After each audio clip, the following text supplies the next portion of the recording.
বন্ধুরা, এই মুহূর্তে গোটা বিশ্বই নিঃশ্বাস আটকে তাকিয়ে আছে মধ্যপ্রাচ্যের ইরানের দিকে। আর সবার মনে একটাই প্রশ্ন, যদি আমেরিকা ইরানের উপর সরাসরি হামলা করে তাহলে কি ইরান চুপ করে থাকবে? আমরা কি আরও একবার লিবিয়া বা ভেনেজুয়েলার মতো দেশের সরকারের পতন দেখব?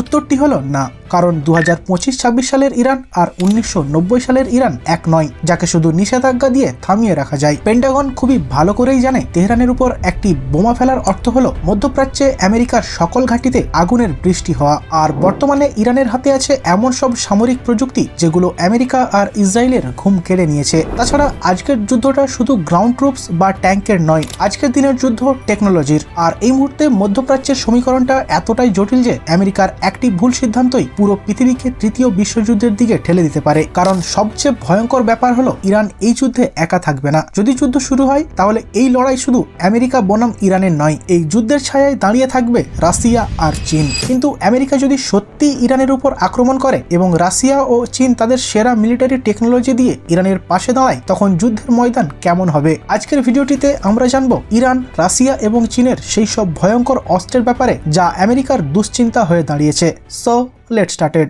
বন্ধুরা, আমেরিকা যদি প্রথম ইরানের উপর আঘাত আনে তবে ইরানের স্ট্র্যাটেজি হবে খুবই পরিষ্কার, ওভারহোলমিং ফায়ার পাওয়ার, বা সহজ ভাষায় বলতে গেলে একসাথে প্রচুর আক্রমণ করা। কারণ ইরান জানে তারা টেকনোলজিতে আমেরিকার সমান নয়, তাই তারা বেছে নেবে কোয়ান্টিটি বা সংখ্যাকে। প্রথমেই যে অস্ত্রটি পেন্টাগনের কপালে ভাঁজ ফেলবে তা হলো ফাতে 2 হাইপারসনিক মিসাইল। ইরান সম্প্রতি এই মিসাইলটি বিশ্বের সামনে এনেছে। এর বিশেষত্ব কি জানেন? এটি শব্দের চেয়ে 15 গুণ দ্রুত, অর্থাৎ মার্ক 15-এ ছুটতে পারে। আমেরিকার কাছে থাকা বর্তমান আয়রন ডোম বা প্যাট্রিয়ট ডিফেন্স সিস্টেমও হাইপারসনিক মিসাইলকে ইন্টারসেপ্ট করতে বা আঘাত আনতে সক্ষম নয়। অর্থাৎ এই মিসাইলটি লঞ্চ হওয়ার পর মাত্র 400 সেকেন্ডের মধ্যেই ইসরায়েল বা আমেরিকার মধ্যপ্রাচ্যের ঘাঁটিগুলোতে আঘাত আনতে পারে। কিন্তু শুধু মিসাইল নয়, ইরানের আসল ট্রাম্প কার্ড হলো তাদের সোয়ার্ম ড্রোন টেকনোলজি। আমরা ইউক্রেন যুদ্ধে ইরানের সায়েদ 136 ড্রোনের ক্ষমতা দেখেছি। আসলে এগুলোকে বলা হয় সুইসাইড ড্রোন। এগুলো খুবই সস্তা হয়, কিন্তু যখন একসঙ্গে 100টি ড্রোন একটি এয়ারক্রাফট ক্যারিয়ার বা রাডার স্টেশনের দিকে ধেয়ে আসবে, তখন বিশ্বের সেরা ডিফেন্স সিস্টেম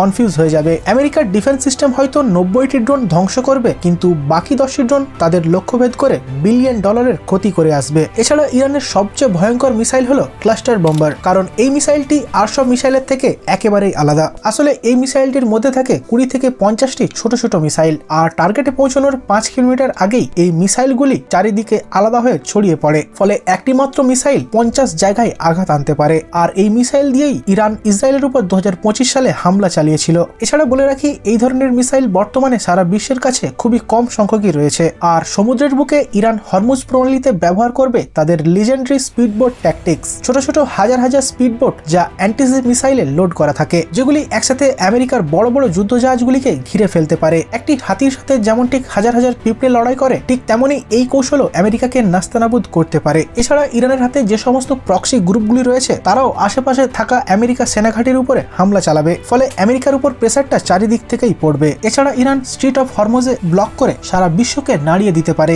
বন্ধুরা, ইরান তো আক্রমণ করলো, কিন্তু আমেরিকার পাল্টা এয়ার স্ট্রাইক থেকে ইরানকে কে বাঁচাবে? ইরানের নিজের এয়ারফোর্স খুব একটা শক্তিশালী নয়। ঠিক এই জায়গায় এন্ট্রি নেবে ভ্লাদিমির পুতিনের রাশিয়া। সাম্প্রতিক রিপোর্ট অনুযায়ী ইরান রাশিয়ার কাছ থেকে সুখোই 35 ফাইটার জেট এবং উন্নত রাডার সিস্টেম পেতে চলেছে। কিন্তু গেম চেঞ্জার হলো রাশিয়ার S-400 এয়ার ডিফেন্স সিস্টেম। কিন্তু কেন এটি আমেরিকার কাছে ভয়ের কারণ? আসলে আমেরিকা তাদের F-35 বা F-22 র্যাপ্টরের মতো স্টেলথ বা অদৃশ্য ফাইটার জেটের উপর ভরসা করে, কিন্তু রাশিয়ার দাবি তাদের S-400 এবং S-500 সিস্টেমের রাডার এতটাই শক্তিশালী যে এটি স্টেলথ টেকনোলজিকেও ডিটেক্ট বা শনাক্ত করতে পারে। শুধু তাই নয়, রাশিয়া ইরানকে দিতে পারে মারমানাক্স BM ইলেকট্রিক ওয়ারফেয়ার সিস্টেম। বন্ধুরা, আজকের যুদ্ধ হলো তথ্যের। এই সিস্টেমটি প্রায় 3000 থেকে 5000 কিলোমিটার এলাকার মধ্যেই শত্রুর রেডিও কমিউনিকেশন, GPS এবং স্যাটেলাইট সংযোগ বিচ্ছিন্ন করে দিতে পারে। ভাবুন তো, আমেরিকার সেনারা মাঝ আকাশে উঠছে, কিন্তু তাদের GPS সিস্টেমই কাজ করছে না, হেডকোয়ার্টারের সাথে যোগাযোগ বিচ্ছিন্ন। তখন তাদের মিসাইলগুলো হয়ে যাবে অন্ধ।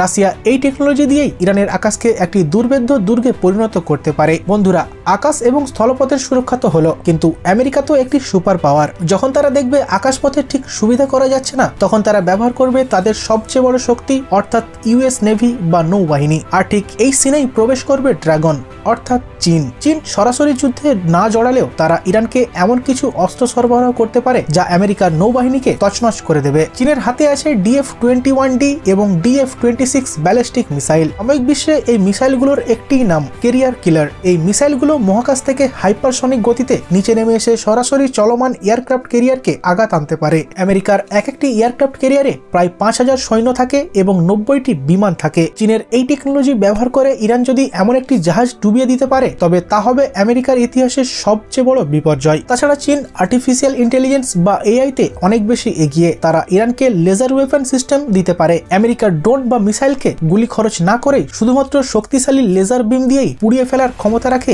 এই চীনের প্রযুক্তি। সবচেয়ে ভয়ঙ্কর বিষয় হলো চীন এবং রাশিয়া মিলে ইরানের সাথে যৌথ নৌ মহড়া বা নেভাল ড্রিল করা শুরু করেছে। এর মাধ্যমে তারা আমেরিকাকে পরিষ্কার বার্তা দিচ্ছে যে ভারত মহাসাগর বা পারস্য উপসাগরে এখন আর শুধুমাত্র আমেরিকার রাজত্ব নয়। তাহলে বন্ধুরা, পুরো ছবিটা এখন আমাদের সামনে পরিষ্কার। আমেরিকা চাইলেই হয়তো ইরানের উপর বোমা ফেলতে পারে, কিন্তু তার ফলাফল সামলানো তাদের পক্ষে অসম্ভব হয়ে দাঁড়াবে। ইরানের ফাতেহ মিসাইলের গতি, রাশিয়ার S-400 এর সুরক্ষা বলয় এবং চীনের ক্যারিয়ার কিলার প্রযুক্তি, এই তিনটি মিলে তৈরি হয়েছে এক নতুন অক্ষ শক্তি বা এক্সিস অফ রেজিস্ট্যান্স। এই প্রযুক্তিগত জোট আমেরিকাকে বাধ্য করেছে দ্বিতীয়বারের জন্য ভাবতে, কারণ এই যুদ্ধ শুরু হলে তেলের দাম আকাশচুম্বী হবে। তাছাড়া অলরেডি সোনার রেটও লক্ষাধিক টাকা পার করেছে। অর্থ বিশ্বনীতি ধীরে ধীরে করে ধসে পড়তে পারে এবং লক্ষ লক্ষ প্রাণও হারাতে পারে। আপনি কি মনে করেন, আমেরিকা কি এই ঝুঁকি নেবে, নাকি এই তিন শক্তির উত্থান আমেরিকাকে সুপার পাওয়ারের আসন থেকে নামিয়ে দেবে? আপনাদের সুচিন্তিত মতামত অবশ্যই নিচে কমেন্টে জানান। ভিডিওটি ইনফরমেটিভ মনে হলে অবশ্যই লাইক দিন এবং বন্ধুদের সাথে শেয়ার করুন। এরকম